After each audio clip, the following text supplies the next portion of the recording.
Tambwe Mwamba, parce qu'il y a moto Ningisi. Il a humilié UDPS lelo na RFI. Bokolanda interview wana eza exclusivité. Pour la bandeko non balandi te. Bandeko balandi bo commenter déjà pour que to avancer na kati ya dossier na biso. Dossier ya cour constitutionnelle, ces documents ezali bongo publié mokolo ya lelo na ngambo ya cour constitutionnelle pour na kotala lolenge nini ba ko kende pena na ko constituer moke pour na talisaki bino te likambo oto pe ba requête oyo bandeko ya opposition bakendaki na kokotisa ezali bongo de requête très bien fondée. Et bango pe na ngambo na bango ya UDPS batiaki bongo ndeko Noël Tchani pour na kokende kokotisa dossier contre Moïse Katumbi. Lelo UDPS humilié par M. Alexis Tambwe Mwamba. Donc UDPS depuis babanda koloba na biso likambo ya Moïse Katumbi te mokolo ya lelo bazalaka na bango na ba preuve te. Noël Tchani humilié na Félix Tshisekedi parce que Félix Tshisekedi ne moto a mandaté ye. A mandaté Noël Tchani pour kende et yango nde esika na koloba ke UDPS bayebaka ko réfléchir te. La cour constitutionnelle na seni bayebi ke bazali crédible te. Et la ngambo na bango mpona koluka ko crédibiliser seni na cour constitutionnelle oyo bayebi ke lobi bakokende na objectif soki baélection ekozala kokende na kopublier Félix Tshisekedi lokola président de la République. Et na ngambo na bango bakotala lolenge nini bakoluka kokase bakandidat mosusu. Tambwe Mwamba comprendre bango aye na lombango ye moko kotalisa koloba mais non na à travers RFI aye kotisa bango alobi je suis désolé, ne me prenez pas comme votre preuve. UDPS, attention, ça va?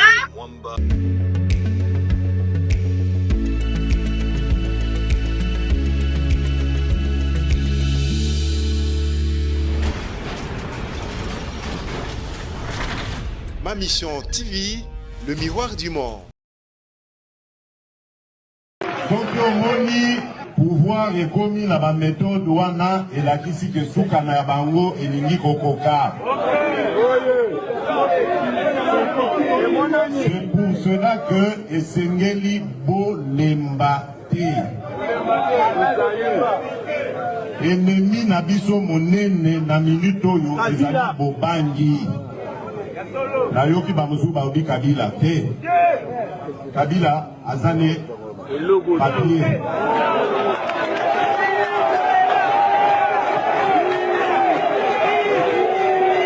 Secrétaire général alobi pouvoir ya bana mike.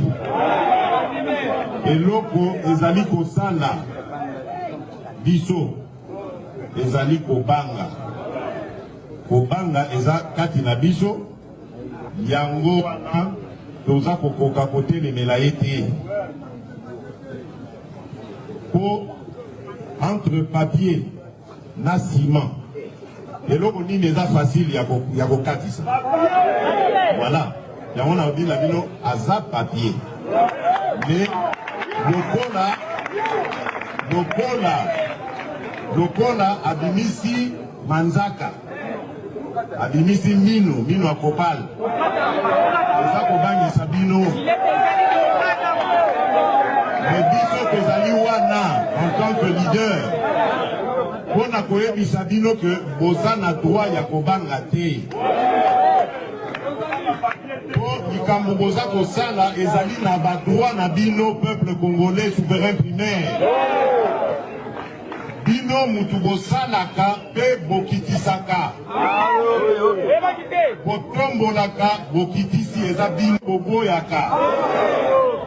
Mutu ata individu moko ata tondi mandoki atondi mbongo aya kokosa bino azwa ba droit na bino wana.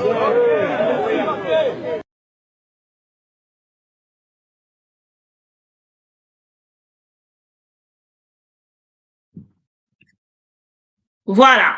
Bandeko balandi ya ma mission TV wana ezali rappel ya makambo ndeko Félix Tshisekedi azaki koloba na biso lobi oyo ye moko azali kosala lelo. Beaucoup de Congolais en prison, beaucoup de Congolais na ane, beaucoup de Congolais lelo bazali na possibilité à koloba lisusu te parce que ndeko Félix Tshisekedi na ngambo na ye makambo azaki koloba lobi arrivé au pouvoir, il n'a pas pu arriver à couper sa même 1 minute au Congolais ya kokende ko s'exprimer au vrai sens ya mot pour na makambo etali bongo République démocratique du Congo.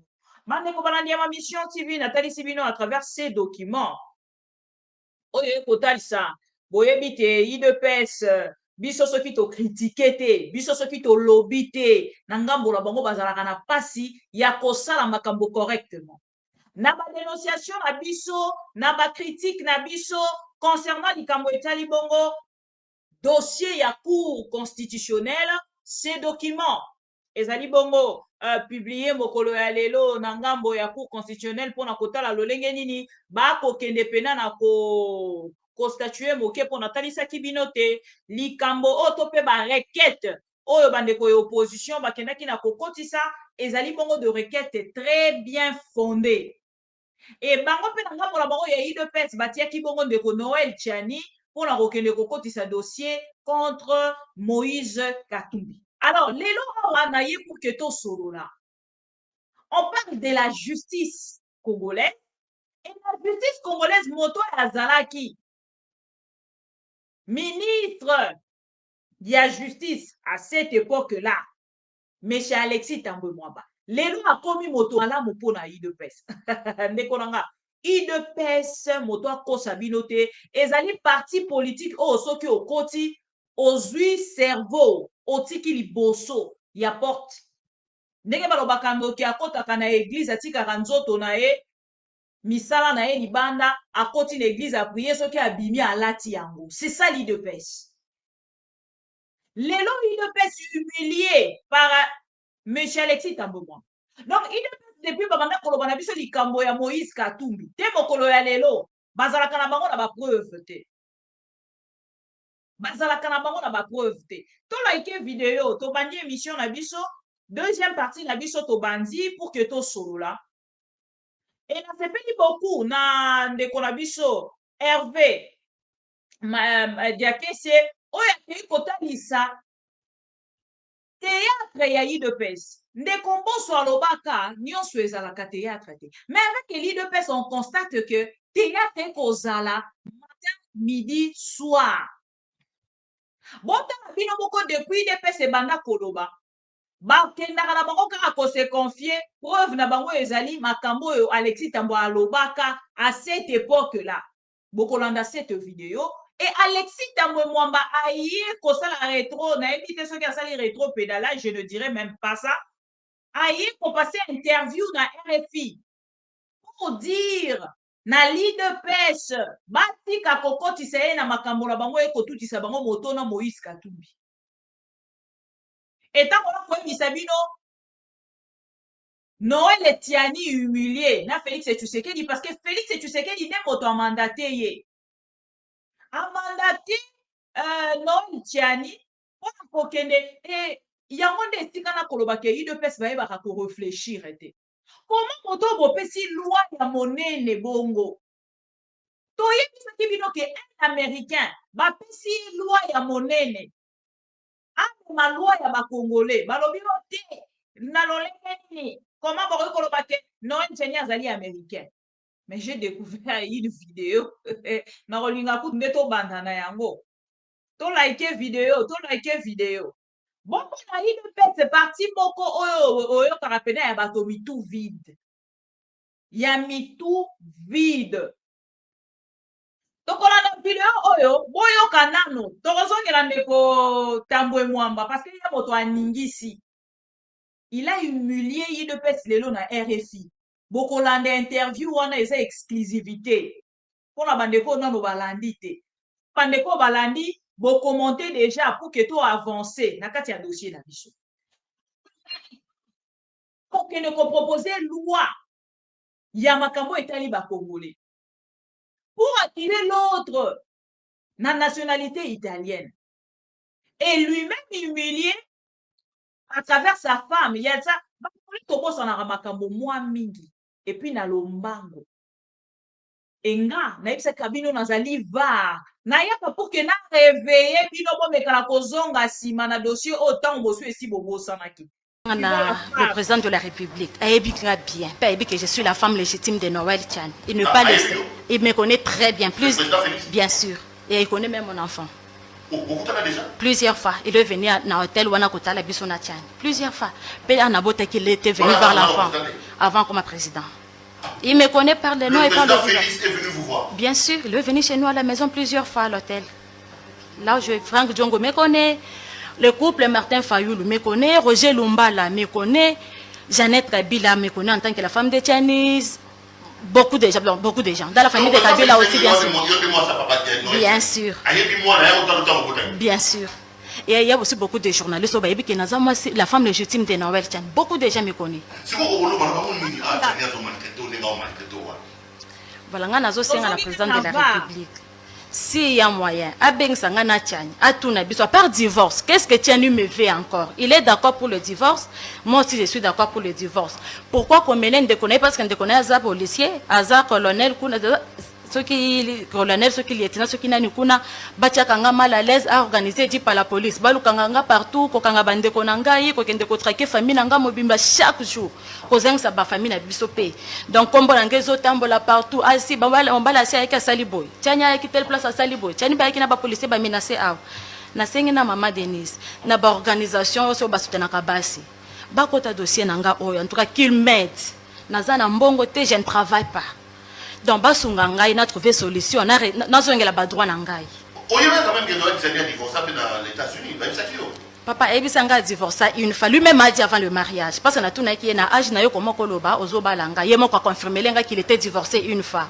Or c'est l'été que le mensonge. Azaki na instance ya divorce. Aya balinga ko sibiso ka divorcé. Azaki na nous divorce officiellement te bazaki na instance ya divorce. Ben ko divorcé en 2012. Et puis ne pas divorcer une fois. Tchani a divorcé 4 fois. Moi, je suis la 5e fois. Je suis la 5e femme. Ça, c'est la 5e fois où Tchani a divorcé. Noël Tchani, il y a 5e divorce. 5e divorce, oui. C'est avant de cité. Nimba na ni bas. Parce que, à part comme moi, nanga. Bana nenyo so bazana États-Unis solo la kana bangote. Azwaka bango en charge te akiparape bangote. Na BBC image na été na le bin de vérité parce que pas cielé. Ki Tchani musala na eko torturer bana basi. Aluka kaka ba fio bazana mbana mike ayebi kaza faible no esprit. J'avais 24 ans. Pe ba autorité ba assurer sécurité nangai parce qu'on a déposé que plainte pour na babilo kwa zosal. Je me dis bien qu'on a déposé plainte. Non ya ko considérer plainte wana. Parce que déjà on a senti que la police est en poche à Tchani. Bien qu'on a déposé. Donc des fois on a tamaka se kozonge la bilo kwa ngo pona lande la plainte wana exact parce que je me demande que lorsque je serai là-bas, erfa ndeko na wana commune. Akokata pe so papier wana ko considérer yango te. Alors na sengi na ba autorité na biso basunganga bakota na dossier oyo ba trouver lenga solution. Divorce c'est loko existe ka sekoni. Ceux qui moi si a sengi divorce donc nazana ba raison etindinga na senga divorce. Atika nga libre akenda sala vinenga pe na sala comme pour l'instant Tchani a plus de 5 femmes. Mais il me veut moi quoi encore. Avant ya ko voter pour na moto ezala député ezala président bata balande la vie ya moto wana nanu malamu. Si on a un comportement avant de voter, Tchani ne mérite pas. Parce que mon collègue erreur que va voter Tchani à la présidente du pays. Je vous jure que dans le pays, moins de 20 ans. Vouloir ou pas, Tchani a boto la bana wana bakoza la basi na ye. Oui, 16 ans, 16 ans jusqu'à 20 ans. Nde basi Tchani likaka. En tout cas, ceux qui va salir erreur, wana motonyo so ebe kazana ba jeune fille pas na ye. Eh bien, esclave sexuel ya Tchani. Esclave sexuel, c'est quand même grave. C'est ça. Je pèse mes mots. Pena ebe ona zolopa. Eh Tchani azamutute. Azamutute. Attention qui attend mais il n'a pas la moralité. Tchani azo vivre na immoralité. Ceux qui botier Tchani na banque centrale, c'est comme si mbongo wana bo pesi pour abuser na bana basi ya batu. Donc à ko détruire ba famille et belé.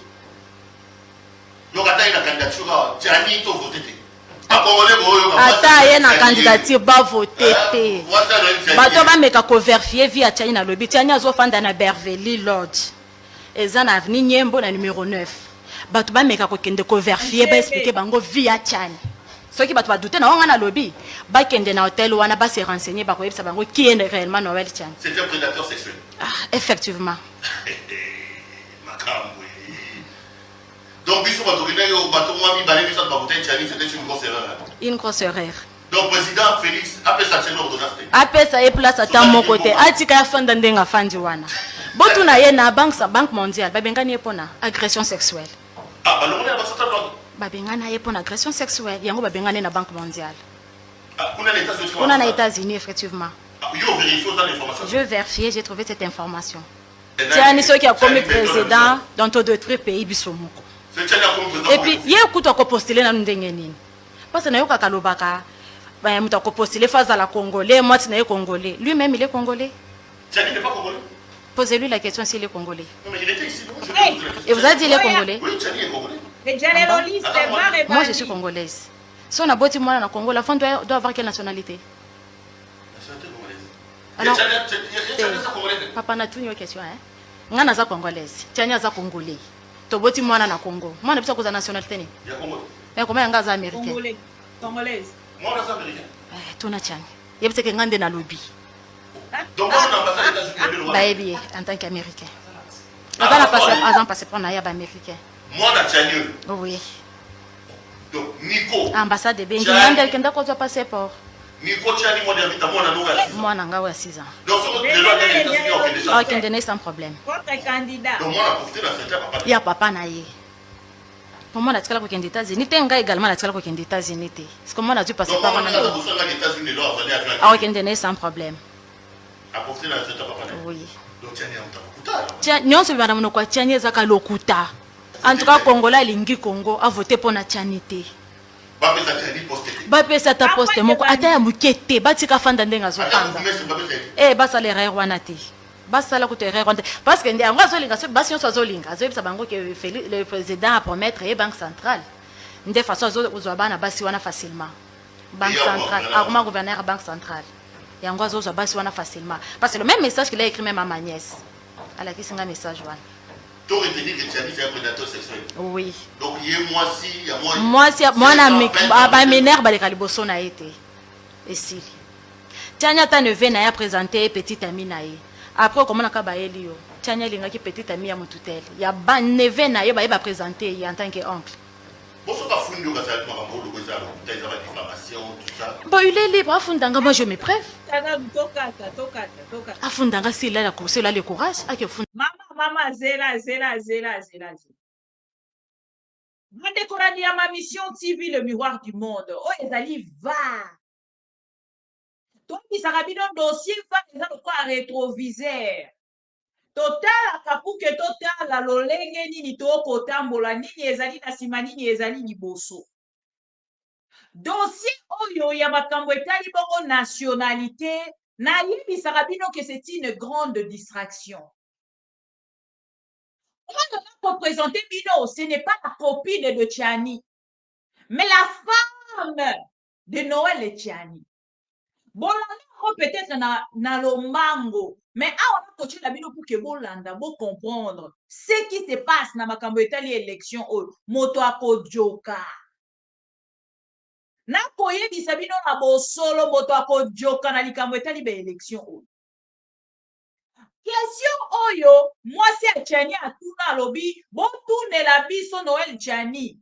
Pona nini ye azali américain, ma koya kokota makambo ba congolais. La femme pose même la question. Azali congolaise. Par exemple, que Tiani sa biso de père et de mère, ye pas azali congolais. Mais bon, la boti mona na Kinshasa, mais moi na nga obtenir passeport américain. Mande konanga. Ngata kotalaka bato des pères et des mères, nalobaka des pères et des merde. Parce que bon, Tiani azalaki na objectif. Oyo penza biso ba congolais toko projeter pour na lobby, pour na Congo. Alingaki akende na biso na distraction. Bon, pe na lolenge mokolo batuna e question. Batuna e question na plateau yende kona biso Jean-Pierre Kayembe. Abouaka micro, Noël Tiani. Sur cette question, Noël Tiani abouaka micro. Et la femme précise même que Noël Tiani abusaka na bandeko abasi. Bandeko nanga, biango pendant ba dépôt ya candidature. La femme parlait de jeunes filles biso na bino tomonaki photo ya mwasi oyo akei kodepose candidature na Noël Tchani. Nayebi te soki esi nalongoli photo yango awa naluka yango nayela bino. Bandeko na soni mboka na biso. Lelo bato bakomi ko accepter plus Buzoba moto parce qu'il s'exprime bien en français. Il vient, il commence à dribbler les Congolais. Babeteli maboko balobi Noël Tchani de penza. Ye penza ye biso de père et de mère. Tokosukisa. Na puna ki bino na lobi. Cette loi c'est une loi taillée sur mesure. Na kombo ya moto tote. Iso so ba distraction ba koloba te. Eza penza loi. Basali yango mpona ko protéger République démocratique du Congo tokotisa lisusu ba étranger na kati ya ba institution te. Nake tokoloba likambo kokotisa ba étranger na kati ya ba institution ye moko Noël Tchani œuvre ya ba américain. Quelqu'un a perdu son travail. Yango na bisaka bino. Lelo na moni na likambo etali tribalisme. Il ne peut se kokene même na ko défendre yango dans le sens ya kotalisa ke nani le dauphin le papa oyo ya Congo central ne mwanda nsemi alobaka baswahili baza ba tribaliste. Donc il ne peut lelo na 37 ans boye bisaka biso bosala. Et dans les 37 ans, boko yaka kolakisaka biso ke bango basalaka biso pe tosala. Soki bato ya baswahili bazalaki tribal. Donc bino pe na ngambo na bino boye kozongisa tribalisme. To denonsaki lobby. C'est quand même grave. Alors boye bisa biso te ke bobundi pendant 37 ans.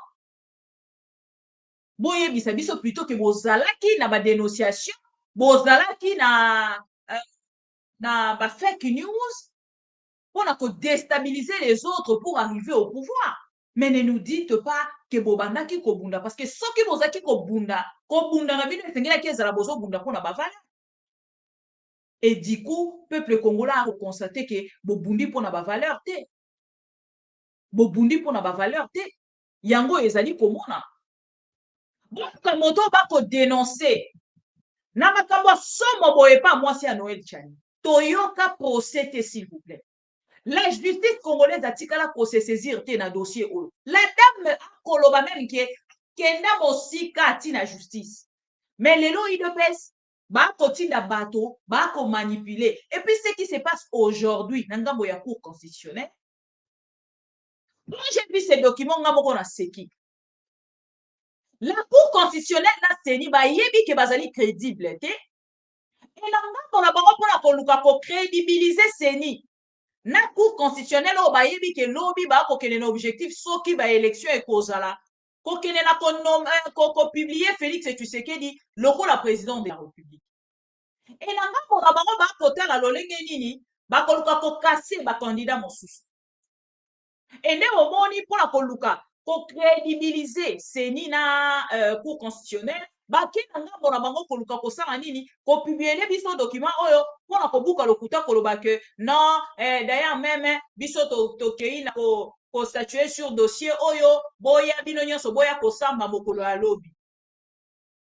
Et c'est ce qui se passe maintenant. Et bango bati ko sala confiance nga déjà ceux qui natali sibino moto eke kotika plainte to pe requête contre Moïse Katumbi ezali ndeko Noël Tchani.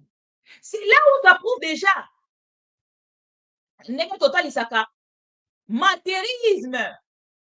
Il y a eu de peste. Ils sont le mot amateur. Moteur botia déjà na loi. Oh ba bengi loi Tchani. Botiti kende lisusu na cour constitutionnelle. Pour na kokende ko funda moto moko kaka to soupçonnera que loi wana ezalaka unique moko na.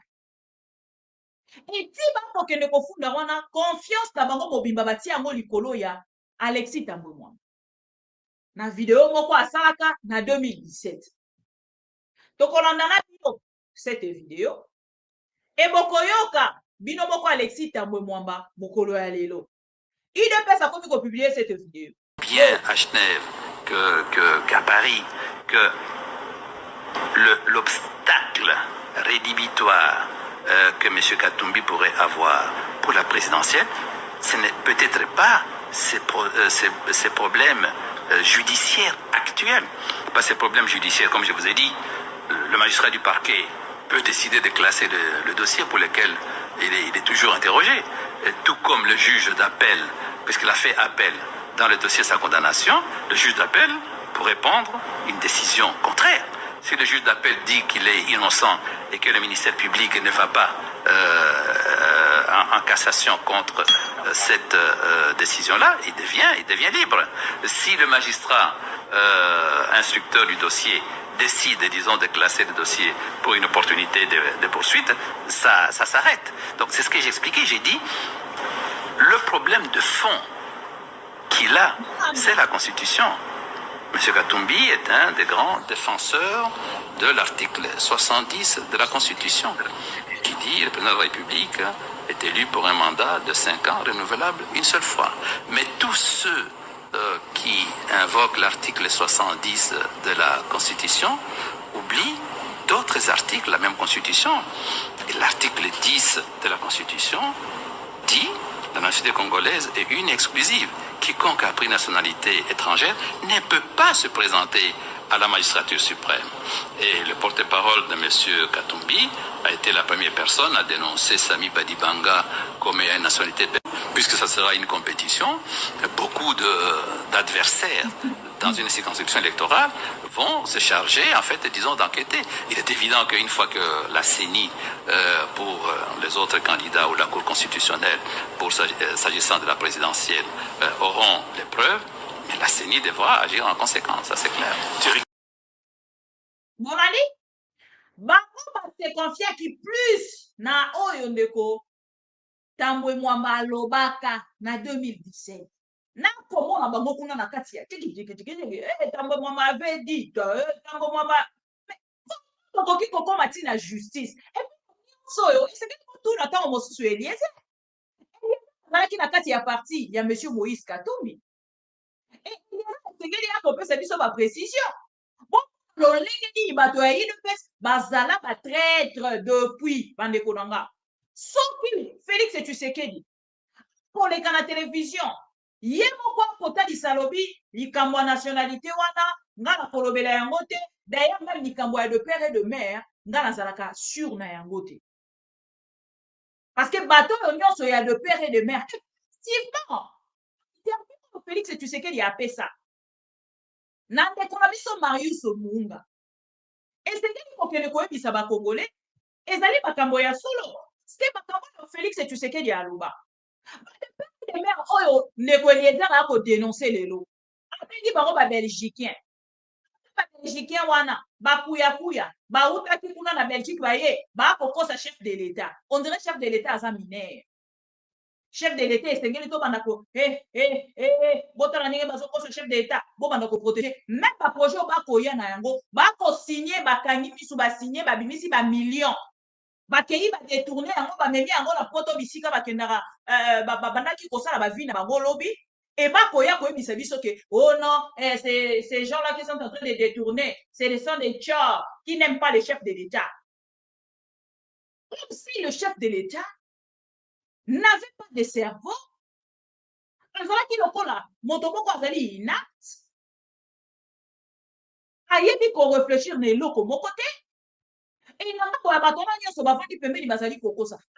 nommé toutes ces personnes-là. C'était par domination ou c'était vraiment, et ça qui n'a critère, sur base de quels critères? Mon condiambo qui n'a pas nommé Batouana Nyos. Et les lois constitutionnels, nanga pour la bango, tellement balé pour l'anga. Comment de la cabisso maboko? Ma dénonciation, vous allez parler comme ça jusqu'à la fin. Révélation pour comprendre qu'on a vu sur ce dossier, vous avez causé la paix dossier où est allé du plan, mais il y a Félix Tshisekedi. Maintenant, en tant que dossier lis-moi la Cour constitutionnelle.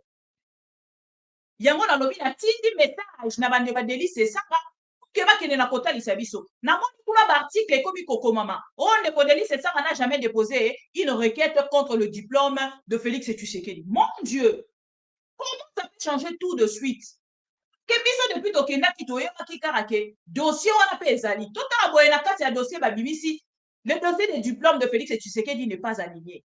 Entre-temps, bato ya IDPS débat wana bakimaka yango. Bon, nalakisa bino ba vidéo nyonso. Nayebi te soki naza suna vango ya kotia bino na likambo etali bongo diplôme à Félix Tshisekedi.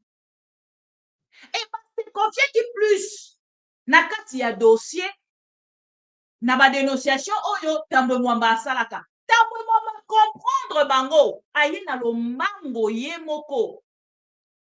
Kotalisa koloba ben non na à travers RFI aye komisa bango lobi je suis désolé. Ne me prenez pas comme votre preuve. Ngato monazaki koloba yango, malgré tout ce que j'avais dit à cette époque-là, jusqu'à la fin, je n'avais pas eu de preuve.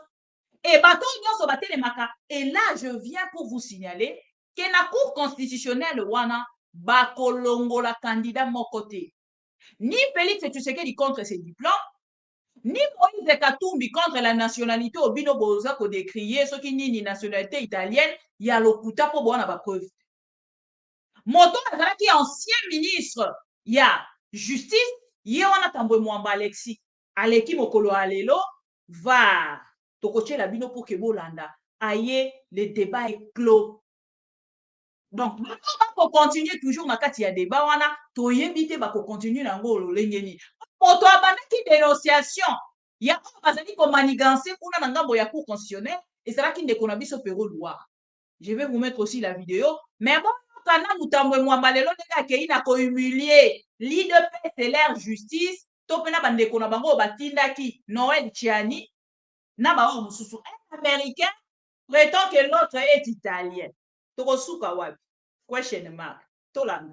Démocratique du Congo, où à moins de 2 mois de l'échéance présidentielle, Alexis Tambwe Mwamba referme le débat sur la nationalité de l'opposant Moïse Katumbi. L'ex-président du Sénat, ex-ministre de la Justice sous Joseph Kabila également, assure dans une interview exclusive accordée à RFI avoir délivré un certificat de nationalité congolaise au candidat au scrutin du 20 décembre prochain. Un certificat jamais annulé, dit-il. Pour Alexis Tambwe Mwamba, c'est un faux débat.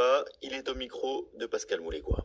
Sur le cas de Moïse Katumbi, je voudrais dénoncer l'hypocrisie nationale sur cette question de la nationalité congolaise. Je n'avais pas de preuves qu'il était italien. J'ai eu des dénonciations. Par la suite, Moïse Katumbi a pris un avocat célèbre, Dupond-Moretti, ministre français de la Justice, qui a fait parvenir des documents disant que la commune de résidence ne lui reconnaissait pas la nationalité italienne. Donc pour moi, c'est une page tournée. C'est absolument une distraction de soulever cette question. On est dans un faux débat. Je pense que le président de la République lui-même qui avait ordonné qu'il fallait donner à Moïse Katumbi son passeport. C'est le président de la République lui-même qui avait dit, mais il avait été gouverneur du Katanga, comment peut-on lui contester la nationalité congolaise? Il ne faut pas embraser le pays en sériant les personnes qui peuvent se présenter. J'en ai fait un problème à un moment donné en tant que ministre de la Justice, mais aujourd'hui je considère que ça serait totalement immoral d'opposer à Moïse Katumbi le fait qu'on ait dit à un moment donné qu'il avait une autre nationalité. Pour moi, il faut laisser Moïse Katumbi se présenter. Attention, ça va? Mwamba, la Cour constitutionnelle. Boya koyoka, te, boyoki bien te, to bandela pour que boyoka malamu. Monsieur Alexis Tambwe Mwamba, ancien ministre de la justice congolaise. Et puis, n'a pas constaté que l'IDPS a revendé Koko Makabila. Que toutes de pratiques. C'est ce que Félix Tshisekedi utilise aujourd'hui pour asseoir son pouvoir. Démocratique du Congo, où à moins de 2 mois de l'échéance présidentielle, Alexis Tambwe Mwamba referme le débat sur la nationalité de l'opposant Moïse Katumbi. L'ex-président du Sénat, ex-ministre de la Justice sous Joseph Kabila également, assure dans une interview exclusive accordée à RFI avoir délivré un certificat de nationalité congolaise au candidat au scrutin du 20 décembre prochain. Un certificat jamais annulé, dit-il. Pour Alexis Tambwe Mwamba, c'est un faux débat. Il est au micro de Pascal Moulégois. Sur le cas de Moïse Katumbi, je voudrais dénoncer l'hypocrisie national sur cette question de la nationalité congolaise. Je n'avais pas de preuves qu'il était italien. J'ai eu des dénonciations. Par la suite, Moïse Katumbi a pris un avocat célèbre, Dupond-Moretti, ministre français de la Justice, qui a fait parvenir des documents disant que la commune de résidence ne lui reconnaissait pas la nationalité italienne. Donc pour moi, c'est une page tournée. C'est absolument une distraction de soulever cette question. On est dans un faux débat. Je pense que le président de la République lui-même qui avait ordonné qu'il fallait donner à Moïse Katumbi son passeport. C'est le président de la République lui-même qui avait dit, mais il avait été gouverneur du Katanga, comment peut-on lui contester la nationalité congolaise? Il ne faut pas embraser le pays en sériant les personnes qui peuvent se présenter. J'en ai fait un problème à un moment donné en tant que ministre de la Justice, mais aujourd'hui je considère que ça serait totalement immoral d'opposer à Moïse Katumbi le fait qu'on ait dit à un moment donné qu'il avait une autre nationalité. Pour moi, il faut laisser Moïse Katumbi se présenter. Les propos d'Alexis Tambwe Mwamba, la Cour constitutionnelle congolaise doit encore statuer sur les 24 candidatures validées par la commission électorale pour le premier tour de la présidentielle qui aura lieu donc le 20 décembre. La République. Voilà. Où tu qu'on a Messie Alexis Tambwe Mwamba? La pratique qu'ils utilisaient hier, c'était un modèle pour Nabango. Bande konanga, eza soni pour na UDPS. C'est honteux, na ite lo lingeni na loba. To soni moko na na mona te. Soni moko na mona te. L'homme UDPS ba kei ko créer même une dame. Ce qui s'était engrossé par Jules Monnier, je ne sais pas. Cette dame-là, babimisi balobi ke azali mwasi Alexis Tambwe Mwamba. Alexis Tambwe Mwamba stente mama wana et tout. Bota la campagne oh basala contre Alexis Tambwe Mwamba. Lelo Alexis Tambwe Mwamba komi malamu. Babenga Alexis Tambwe Mwamba un rebelle. Ils l'ont traité de tout le mot. Lelo Alexis Tambwe Mwamba komi malamu pour na UDPS parce que balingi va se servir na ba déclaration na ya lobby et vieux pas ancien rebelle à Timbeliba. Azongi alobi nako permettre bino te bo utiliser nga lokola po na bino po bo se servir nanga bo kende ko atteindre o ezali objectif na bino ya ko éliminer un candidat ko écarter un candidat et yeba ina ngambo na ye atalisi bango alobi non na tango wana avocat français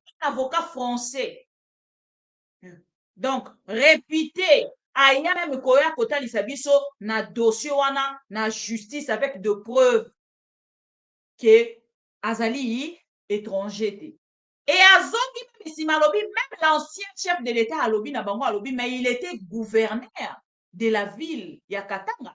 Comment bokoloba ke azali étranger bango moko bato ya ide moko bato ya cc bazalaki ko créer makambo mosusu pona ko se nuire entre bango lokola lelo na kati ya union sucré salé toyebisaki bino ke baza na parti sucré na parti salé bozalaki kondimela biso te bomoni oyo kokomela ndeko Bahati Lukwebo ndeko Bahati Lukwebo aleli mokolo mitanga amoni bapresse nyonso epartage information wana alobi bomoni bato ya union sucré salé bino kaka na kati bozali kokombattre nga pendant que nazali président ya Sénat ezali lokwa bozali combattre chef de l'État bango na bango bazali kobunda bango na bango bazali koswana biso toaka wana pona koobserver pona kotala lolenge ni bakolekela na makambo na bango bakosala.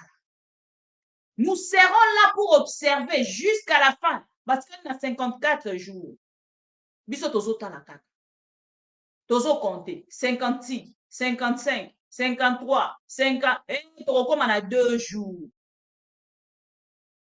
bato bazali kokroire nanu na baélection oyo boyebaka ke cour constitutionnelle oyo nakozanga crédibilité na seni oyo batali nanga mpona bango yango omoni baboyaki koinvalide candidat moko po bayebi lolenge nini bakolinga kokende na kosalela makambo mais na momo na koloba les États-Unis d'Amérique oyo bino bokwayaka na bango oyo Félix Tshisekedi ya croire ke na bango bauti kotalisa balobi ah ben non natangela bino moi article yango ya mokie kaka pour ke boyoka lobi ben non. La République démocratique du Congo climat ezali malamu te mpona kokende koorganize baélection ayebisi bino liso kaka kotalela makambo ya baélection oyo totala nanu ela koyebisa candidat moko tazonga nsima coincer Félix jusqu'à la fin. Il faut les coincer. Il faut les coincer jusqu'à la fin.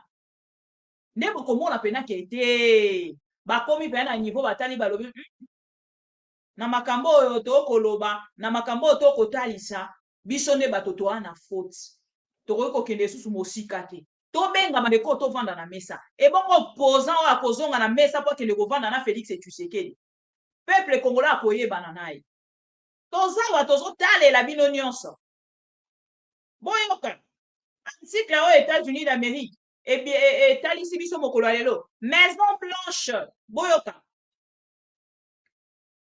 La situation en République démocratique du Congo continue de constituer une menace inhabituelle et extraordinaire pour la politique étrangère des États-Unis d'Amérique.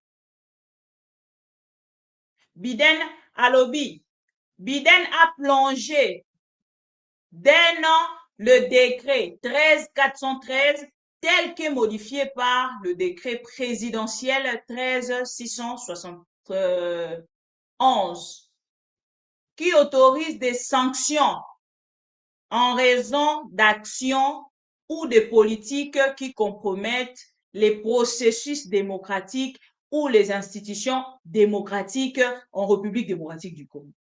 Ba décret oyo kotalisa na République démocratique du Congo bakozala sous ba sanction. Bandeko to like vidéo. Likons la vidéo. Likez vidéo s'il vous plaît. Merci beaucoup Ndeko Kosidia en Congo, les justiciers. Pounatou, bonjour. Merci beaucoup. Ndeko Chinarambo, bonjour. Ndeko Roki Mombo, bonjour. Ndeko Désir d'avenir, bonjour. Bosé Belé en ligne, tu vas commenter, tete mabaza na yebi parce que Belé va commenter la maman bibi nazo lando en direct. Mais na boyi na ligne ne ko commenter. Oui, je sais. Bolingi botikala na dans l'ombre, j'accepte et j'aime beaucoup ba Congolo balandaranga dans l'ombre. Je vous aime. Nalingarabino nyonso, gloire à Sadi, bonsoir, bonjour, ça dépend de l'heure. Oye sika ozali. Bélier Palo, Biba Mbote, merci beaucoup. Père Sommel, bonjour. Maël, bonjour. Bonjour, bonjour. Jean-Pierre Kalonda, bonjour. Alors, voilà. Les États-Unis d'Amérique, ils ont compromettre les sanctions dans le gouvernement et à Félix et tout ce qui est. Ça qui sont des partenaires, tant qu'il y a les États-Unis d'Amérique, qu'est-ce qu'ils nous avaient pas dit? Ils sont nos partenaires, les États-Unis d'Amérique, même là où je suis. Ils sont prêts pour nous accompagner dans l'élection. Mais Joe Biden a ici. Président de la République qui n'a jamais été considéré par un autre président de la République. Oh, ils allaient aux États-Unis d'Amérique. Boyebi makambo basala Félix et Tshisekedi. Boyebi humiliation. Oh, aux États-Unis d'Amérique et PC Félix et Tshisekedi depuis Azali na pouvoir te mokolo ya lelo. Batika popé ça y était. Tellement même le jour où Félix et Tshisekedi a koutani na Joe Biden. Félix a perdu le contrôle. Il était Biden. Biden. Zoseka occasion likamba kosekela ye moko pa yebi. Azoyisa Biden, ne Biden. Ngala banda koluka okala na leki na nzela ya nzita. Abini singati ake kotika na kwa moko kuna na États-Unis na fuka mbili bawe. Oh my God! Le président de la République. On a la voix directe, il y a un autre président de la République, mais il passe par un ambassadeur incompétent.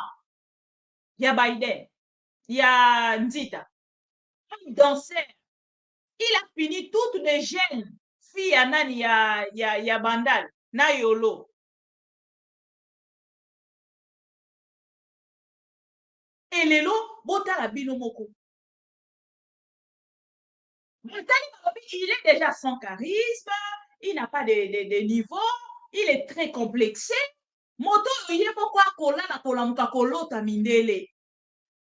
Monsieur Kadima tamboli qu'il a poto mobipa. Pona kokende koluka. Lisungi pona ba élection. Bota la bino moko. Et lelo siko nanga pour la bango. Joe Biden a parlé lié Congo. ABC a lobby, messieurs, je suis désolé. À bientôt, vous aurez vos sanctions. Voilà.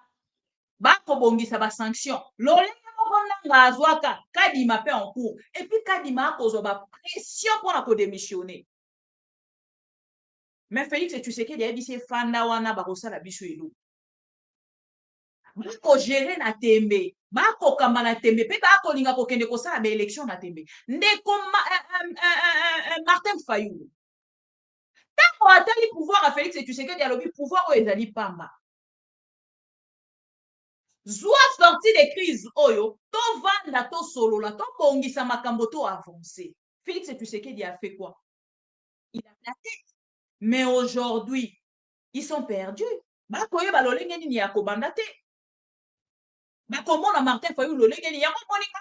Tango na koyo kalikambo ya o Martin Fayulu la ko solo la na Félix et tu sais qu'il na kondimela ngo bingité koyeba déjà que Martin Fayulu a proposé ta sortie et a sorti des crises. Basaka kango orgueil. Kondimango na moment oyo Martin Fayulu la koko ma prêtre. Donc je ne vois pas. Pourquoi piso baluba tozalaka na mo orgueil moko interne. Donc difficile au mona yango. Encore bano nyonso bomoni yango bomona Martin Félix et tu sais que dit ailleurs à lobby les changements c'est Martin Fayulu. Akei à lobby ko akokoloba moi et Vital Kamerhe mais tango akozonga na kati ne nandeli Martin Fayulu changement nandeni Vital Kamerhe ngana tikele c'est ezalaka na kati na biso baluba eza difficile au mona yango il accepte tout na face na yo soki alongwe liboso na yo akei siko kobanda koloba mabe ya makambo oyo yo na ye bosololaki yango komona bato nyonso Félix et tu sais que dia solo lina bango suka e kozala kaka o bokomona bota bato bakopesa considération na Noël Tchani boyoki makambo nyonso mwasi ya Noël Tchani alo yango sa avandi moke Natali ndeko na biso Ngoi Kasanji aloba à travers un plateau lelo bakondana ngai époque wana pona kota na majorité présidentielle mais lelo oyo bokonzi oyo tozwi euti wapi oyebisa ngai bokonzi nini bokonzi oyo tozwi euti wapi Félix Tshisekedi euti wapi euti pa Kabila tata euti pa peuple te euti pa Kabila peuple te peuple aponi oui mais soki azala te pression oyo bato ya Union africaine basala ba publier résultat te Cour suprême publier résultat te il faut nani a s'imposer à loba Cour suprême a publier kaka Kabila te nani akaye pa Kabila te biso nyonso Kabila nde tomoni clair il faut tozala pe na reconnaissance tomoni clair likolo na ye pe donc ngai nakotaka liboso bango pe baye kokota pe bakutana na ye bayokani. Voilà. Nani aloba ngo kala mais on que la bino ezali on a kota lisa alobi baluba bazalo kuta moko. Dieu merci makambo oui nous sommes en direct. Alain Sanga directeur des disciplines. Bonsoir. Aloba baluba bazalo kuta moko na koluka ngona na ngona dernière édition à 19h. Alors baluba bazalo kuta moko ngate moto na banda ikoloba yango. Ye moto aloba ki yango. Et on a nyonso e kosala koyeba déjà que Félix Tshisekedi n'a pas de bilan. koyeba déjà tribalisme oh Félix Tshisekedi a instauré koyeba déjà division oh Félix Tshisekedi a implanté na kati ya mitu ya bakongolais lelo bakongolais nyonso ekomi normal botanga na korapele na bakongolais mpo bato ya UDPS na problème na bango balingaka mingi reproche oyo bikapinga yo na Belgique eloko sutukeli nde eza batram wana nana mona Congo te oh vous parlez de quoi Félix Tshisekedi aye na batram na Congo nous n'avons pas de tram au Congo kana okokende kuna na nani na Belgique biso bakoloba na biso tobwaki ngunda les gens vont comprendre je suis quelqu'un qui soutient peut-être l'opposition et bon bato ya UDPS oyo bakoya kobwaka ngunda bato ya UDPS nakutani na moto ya UDPS na kati ya train tosololaka bien natuni na biya ya nini puis mama moto ezopela kuna na Congo yeso moni yango problème nini abi yaya tika yo kumisaka faci puis yaya oyebi wana madeso ya bana et les gens comme ça poto ayi kobwaka ngunda e bango balingi biso tovanda tobanda kokumisa bango non kaka kokumisa bino te promettre peuple congolais ata tram bus oyo nalakisaki bakongolais ezali tram ouais mais promettre bakongolais ata tram bus po yango ekoleka na ntango mosusu ebandi ata na gare centrale eketi na kitambo magasin euti ata na Tchangu ekei ti limete mais promettre bakongolais métro pile et pour combien de temps oh, le problème avec vous en fait c'est les mensonges bozo cause la peuple congolais le quoi beaucoup respirer et pour accepter yango c'est ce qui est vraiment énervant pour accepter mensonge au bas koko ça on lit yango aza ko respirer oui wana na talisi bino eza kuta niveau moko na mituka mais tokosala yango te wana on a problème à courant batram bus wana eza mituka ekotambola na essence te eza rechargeable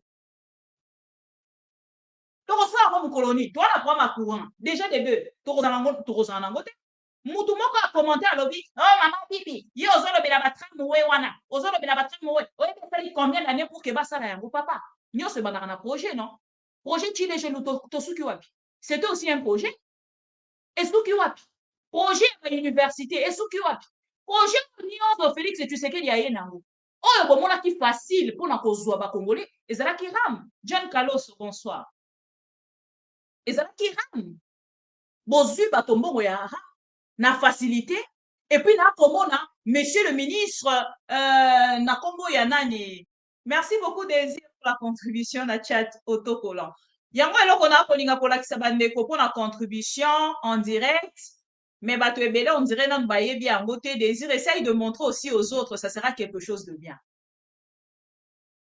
boyebisa biso un ministre ya esu ministre Mwindo Nzangi akoleka na télévision pour kakende kodéfendre une bêtise lokola mbongo haram oyo bayibi bakongolais ekotonga contribuer bino nyonso pour que tumeka bongo kotonga bauniversité que vous nous parlez d'un budget de 16 milliards tout congolais n'est pas bête hein congolais nyonso azali bête te congolais nyonso azali bête te congolais nyonso akocomprendre makambo ekolekana congolais nyonso lobi congolais azali kocomprendre te mais lelo Félix Tshisekedi a tombé na mauvais poule voilà a tombé na mauvais poule poule oyo a tombé lelo ezali poule ya réseaux sociaux TikTok kuna e Facebook kuna e WhatsApp kuna e kotoka nini tout ça moto akozwa information en temps réel Twitter kuna kutu ndeko Félix Akima azalaka lisusu te ne venez pas bon banda ko encourager le mal na moment oyo ba ko finga ba congolais parce que on est salem avec le pouvoir de l'UDPS ezali insulte sur les congolais eza insulte et na pas bango soki bamoni moto azali kokende na kodénoncer bango n'importe comment balobi te moto wana azali moto ya Katumbi moto wana azali makambo oyo tokoloba ya Katumbi na dossier oyo bazali nango na cour constitutionnelle ndeko na biso Pero Louara a dénoncé depuis même avant comme na niveau ya dossier lelo bakende kotalisa te bakokende bongo kolandela dossier na mokolo ya lobi avant babimisa date ya audience. Si la DGM vient de m'alerter, mes caméras, la DGM affiche rouge. Les avocats de Katumbi, Moïse Katumbi, si vous me suivez, regardez ce qui se prépare. Geleka a instruit la DGM. On va sortir un dossier en disant que Katumbi avait un visa d'établissement au Congo en 2003. Ça sera un faux. C'est un document qu'on est en train de préparer. Ce sont mes contacts à la DGM qui m'ont appelé. C'est un faux. Le dossier de Noël Tchani est vide. Ils veulent aller sur le terrain de cette affaire de Katumbi à la nationalité italienne. C'est faux. Cette affaire de la nationalité italienne de Katumbi a été balayée d'un revers de la main. Là, ils vont dire encore, j'ai pris l'argent. Je viens ici longuement de parler de Mukwege. Mukwege ne m'a pas donné l'argent. Moi, je me base sur les valeurs. Si vous estimez que Ngeleka a gagné, Ngeleka a fait des choses, laissez les gens aller dans une élection inclusive. J'ai ici la réponse de la ville de San Vito. À l'époque, on avait dit que Katumbi avait pris la nationalité italienne à San Vito. Et Maître Dupond-Moretti, avocat français, qui est aujourd'hui d'ailleurs garde des Sceaux en France, le ministre de la Justice, avait demandé à la ville de San Vito si effectivement Katumbi était italien. Mais la réponse est là. La réponse est là. Ces débats avaient déjà été clos parce que Moretti avait fait une conférence de presse devant les médias du monde entier. La ville répond à Maître Moretti en lui disant ceci. Suite à votre courrier du 9 juillet 2018, réceptionné par la présente le 16 sous la référence Tralala, je me permets de vous signaler que nous ne pouvons fournir aucune information quant à la nationalité de M. Moïse Katumbi en ce que celui-ci n'est pas inscrit et n'a jamais été inscrit au registre de l'état civil et au registre de la population des citoyens italiens de la ville de San Vito del Nomani. Ceux qui accusent Katumbi disaient que Katumbi a pris la nationalité à San Vito. Mais la réponse de la ville est là. Jeune Afrique a publié un article sur ce dossier pour vous dire que c'était faux. Mais attendez, c'est quoi le problème? Vous allez utiliser cet immoral de Noël Tchani. Ce type est un immoral. Chassé des banques internationales pour des questions d'harcèlement sexuel. Sa propre femme, la maman de ses enfants est passée, je vous ai montré des images. Ce type est un Américain de nationalité. Son fils qui est né au Congo a un passeport américain obtenu grâce à son père. C'est ce monsieur qui n'a pas de maison au Congo, qui n'a donné aucun emploi aux Congolais. C'est chômeur de Noël Tchani, chercheur d'emploi. Il est là en train de chercher de l'emploi. C'est lui que vous allez utiliser maintenant contre Moïse Katumbi. Soit-disant Katumbi est italien. Mais maintenant, le dossier de l'Italie, ils comprennent que c'est un dossier qui est creux. Le dossier est vide. La conséquence, c'est qu'ils sont en train de se fabriquer un faux visa d'établissement. Un faux visa d'établissement est à l'heure où je vous parle en confectionnement à la DGM. Mes caméras à la DGM m'ont appelé. Katumbi fait peur. Geleka tient absolument à l'écarter. Je vais relancer un appel pathétique à mon grand frère Kamuleta. Kamuleta, ça c'est la 4e fois que je vous appelle Kamuleta. Mes chers frères, vous allez enflammer le pays. Vous allez enflammer le pays. Le Katanga est un volcan. Détrompez-vous. Ne croyez pas parce que vous avez envoyé Edi Kaped là-bas, vous allez maîtriser la situation. Vous allez faire tuer les gens pour rien. Le Katangais qui vivent aujourd'hui réprimés, qui vivent aujourd'hui brimés par vous avec votre régime tribalo-ethnique de Kasaïen là. Les Katangais n'accepteront pas ça. Au-delà de Katangais, les Congolais n'accepteront pas ça. Monsieur Kamuleta, Katumbi vous est jeté dans le main comme on avait jeté Jésus et Ponce Pilate. Pour une fois, prenez conscience. Prenez conscience. Mes deux frères Kassaïens, je suis Kassaïen de père et de mère, et Kamuleta et Helmut Ngeleka alias Félix Tshisekedi. Le Congo vous regarde. Le Congo vous regarde. Vous finirez à la Cour pénale internationale. En 4 ans, les gens sont morts dans l'Est de la République. En 4 ans, les gens sont morts ici, dans l'histoire de Rossar Malonda. En 4 ans, les Wazalendo venaient de mourir. Vous voulez encore avoir les sangs des autres Congolais à cause de cette histoire de Katumbi? Vous voulez encore aller tuer au Katanga? Parce que les Katangais n'accepteront pas ça. Les Congolais n'accepteront pas ça.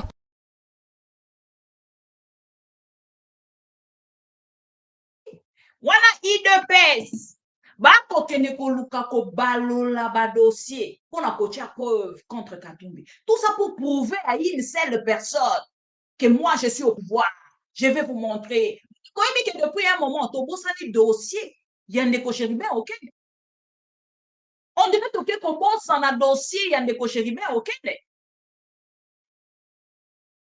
IDPS, le ligue est comme maman kam. IDPS, papa Etienne Tshisekedi ya kufa ki na maladie. Ndenge bango moko bayebisa biso. Entre parenthèses, oh, bande komosu bakanisara sur Félix et Tshisekedi. Toche entre parenthèses. Je n'ai pas dit que c'est ça, dans le but entre parenthèses. Si qu'on bota la binomoko, bato bazali penza la conscience. Babondi pendant 37 ans, soi-disant. Soi-disant ba démocrates. Bakei na ngambo na bango. Kobomisa moto abato, papa na biso Chéribin Okende.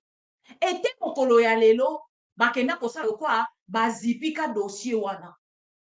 Et kolo banabino, le chauffeur ou le garde, yande konabiso Chéribin Okende, moko na bango aza déjà libéré. Siko boye bisanga, pendant combien de mois?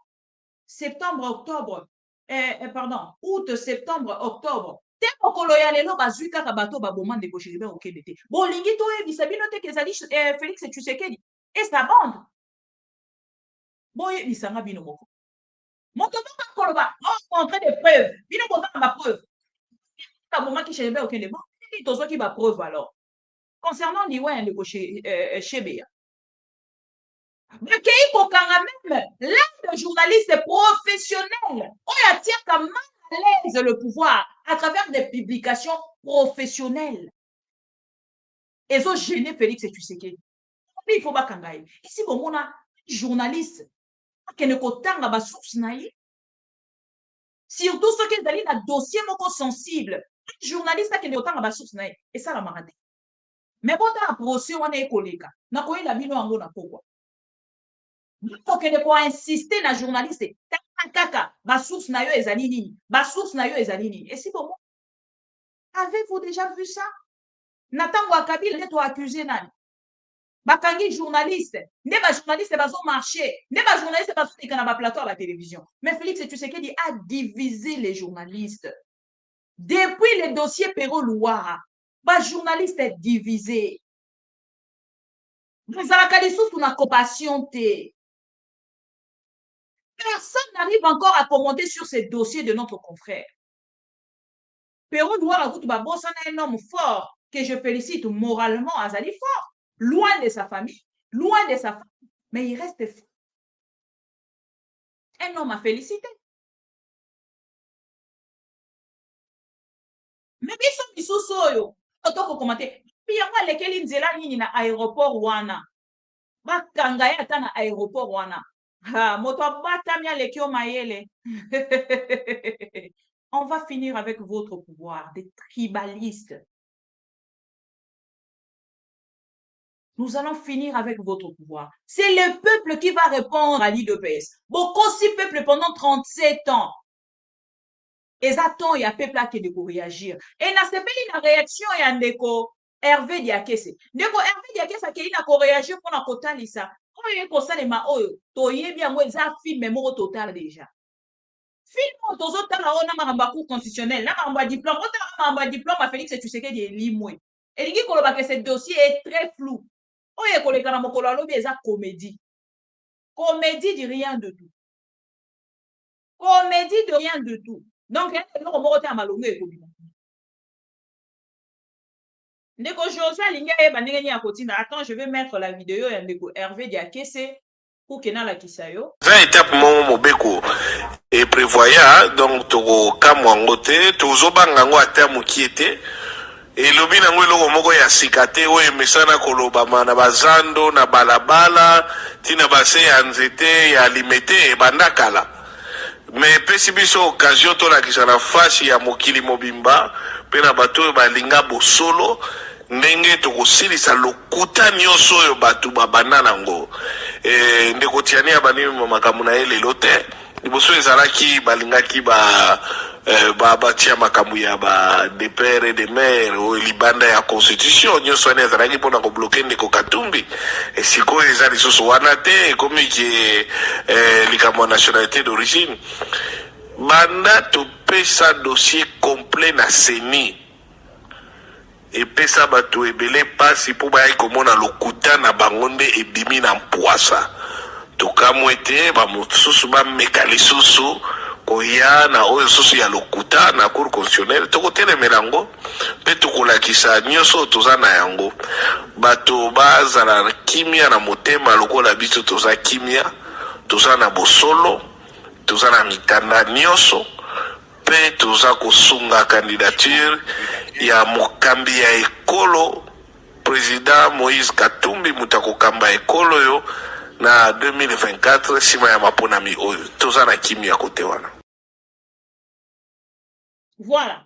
Bonani ndeko Hervé Diakese oyo azali porte-parole ya parti ya Moïse Katumbi actuellement. Boyoki ndenge nini ya kotalisa lolenge makambo ekosalema na ngambo ya parti ya ndeko Moïse Katumbi baza na kimia bako bangelo kote bato okutu bayibi ram bako bangelo kote ebongo biso tokokende kobanga ni ndeko na biso Hervé Diakese atalisi yango bolandi mais awa ndeko moka senginga lisungi na la kisaye lolenge nini ako contribuer na chat en direct bandeko bolimbisanga juste 1 minute pour que na rendre service na bandeko nyonso o balingi basa la contribution en direct na chat. Bon, bien photo oyo s'il vous plaît. Photo et la photo ya émission ndenge na koleka en direct. Oza na chat ndeko José. Ndeko José, ozomona nga ndeko José Buzanga. Buzaka. Ndeko José, omona kati ya chat. Soki okomi esika o boko koma commentaire, soki otali na droite, esika osimbi téléphone, soki otali na droite na yo, okomona batie S ya dollar. Et F wana ya dollar, soki oapuye wana, ekomema yo esika o ekolakisa yo, mbongo nini olingi yo contribuer et tout, voilà, soki olingi yo contribuer 1 euro, olingi yo contribuer 1 dollar, olingi yo contribuer 100 euros, to 100 dollars et ko dépendre kaka na yo. Donc, sur otalika na mopandi na yo, omoni directement esika ya ko kende ko la contribution ya chat direct. Donc, voilà. Ezaka pona ndeko José te eza pona bandeko nyonso oyo balingaka ko participer na contribution en direct pona mona bandeko ebele basala ka yango, mais ndeko pa lingi asala yango en direct na chat yango de ya kana biso etiela biso étoile ndenge tomoni ndeko na biso désir d'avenir à Sali et quoi afficher directement na kati ya page na autocollant ya kolakisa ke o contribuer et biso pe na part na biso to zwaka yango to meki ko bimisa pour que bato nyonso bamona moto oyo auti ko contribuer en direct. Je pense que c'est un peu ça l'explication. Na éviter ceux qui question mususu ezali dans ce sens pour que na continuer. Voilà.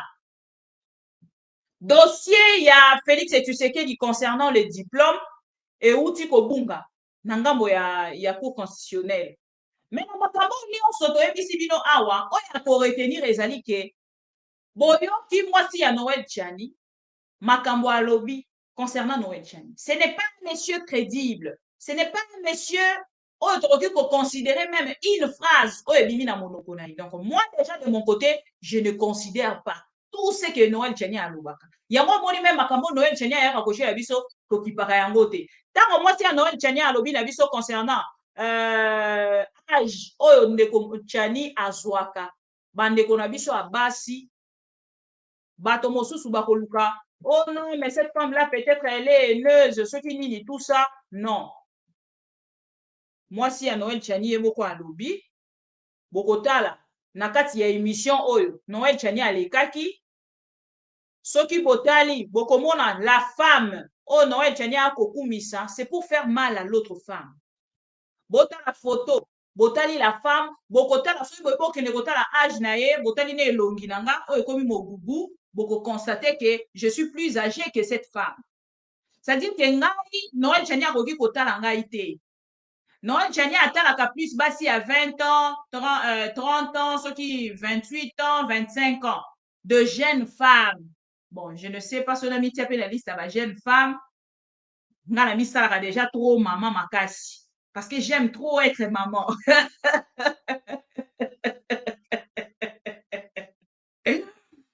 Noël Tchani a kotala ngai te. Parce que mon âge, eza âge oyo, Noël Tchani a joué la rabasité.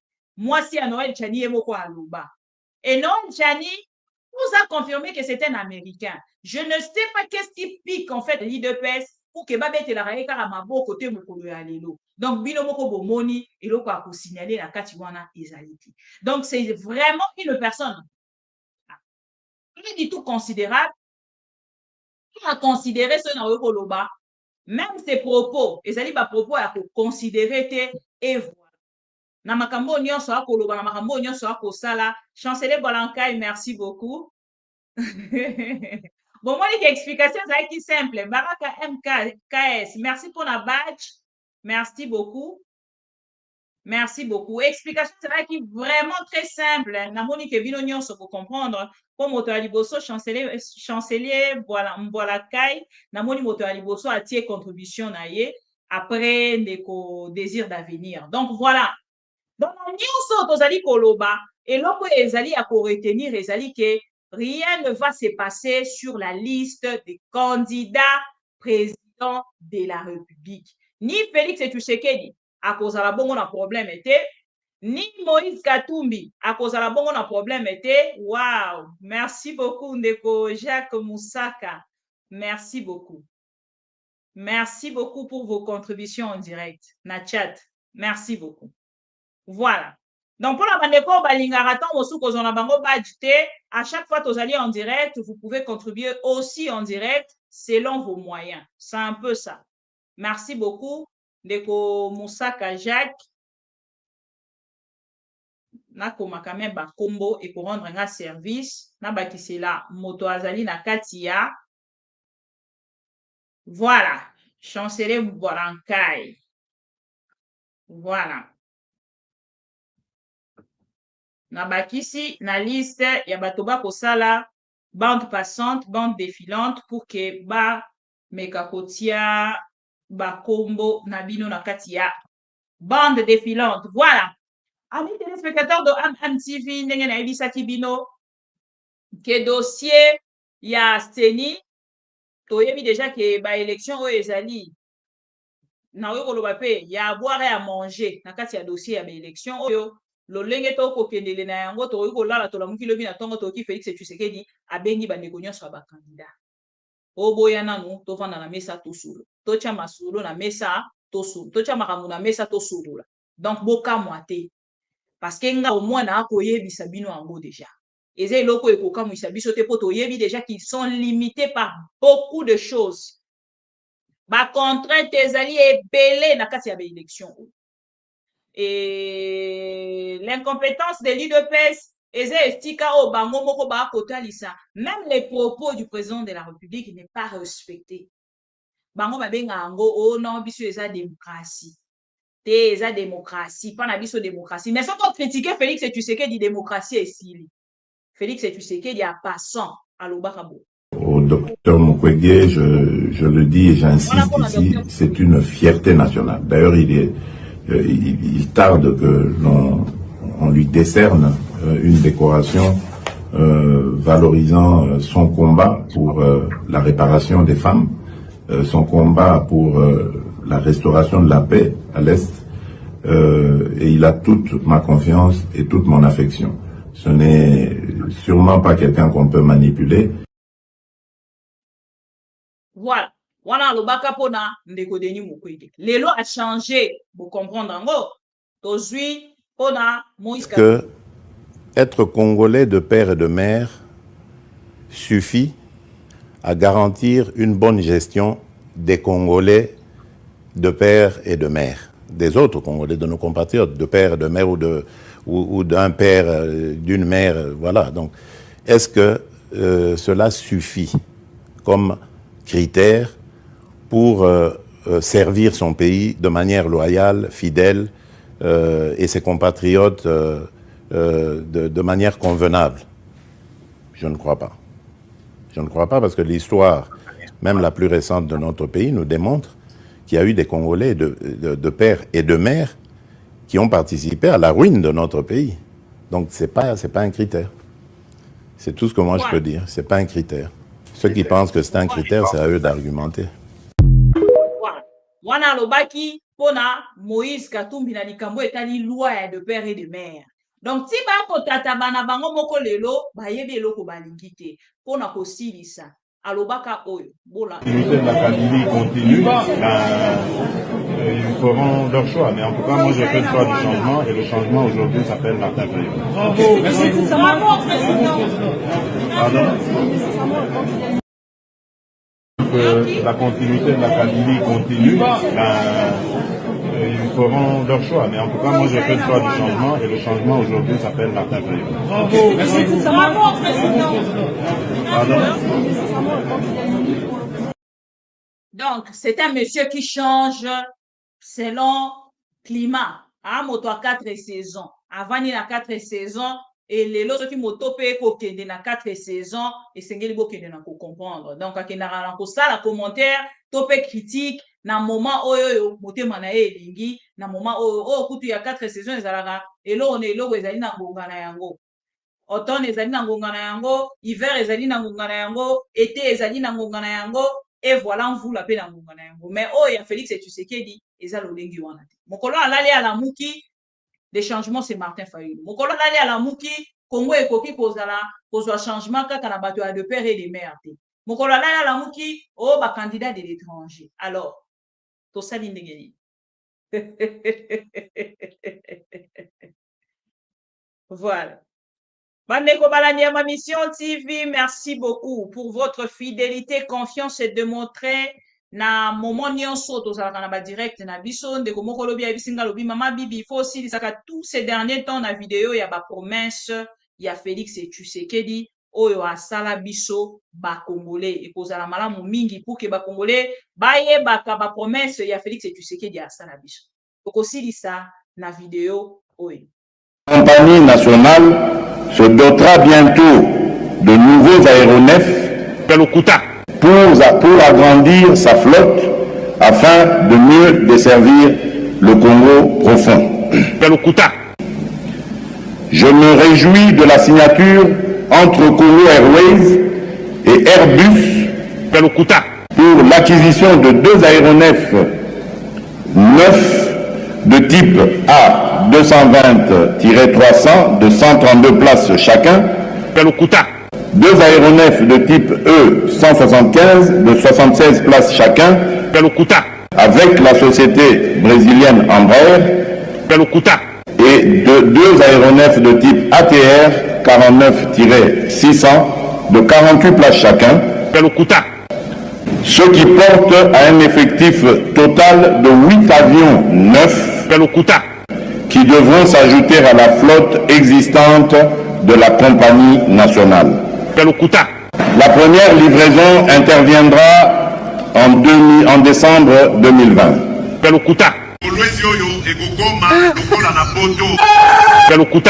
La pena université awa Nambandaka. Et je vous promets de faire du Congo l'Allemagne de l'Afrique. Et je vous promets de faire du Congo l'Allemagne de l'Afrique.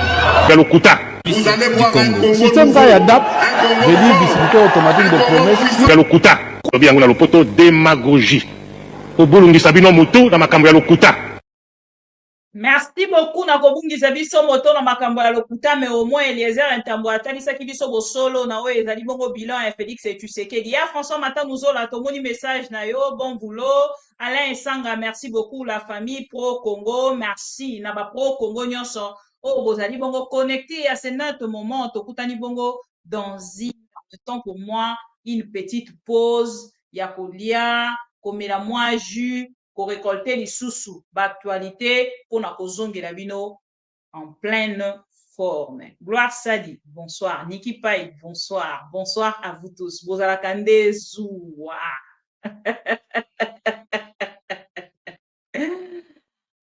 A passant au Pessimbote, na moi c'est à Noël Tchani. Moi na bato à 20 ans. Noël Tchani a lobi moi c'est à Liboso. Oyo atanga. A la première, soi-disant première dame. Tala manque à respect. Même la première dame. Hein? La première dame actuelle. Donc, à côté, il s'agit même première dame actuelle à Tangati. Na lobi est l'autre côté. Na lobi ka o Noël Gianni, à loba kinabiso. À tout. Et la culture du mensonge est en train de gagner du terrain. On ment comme on respire au Congo. On ment pour couvrir ses propres inerties.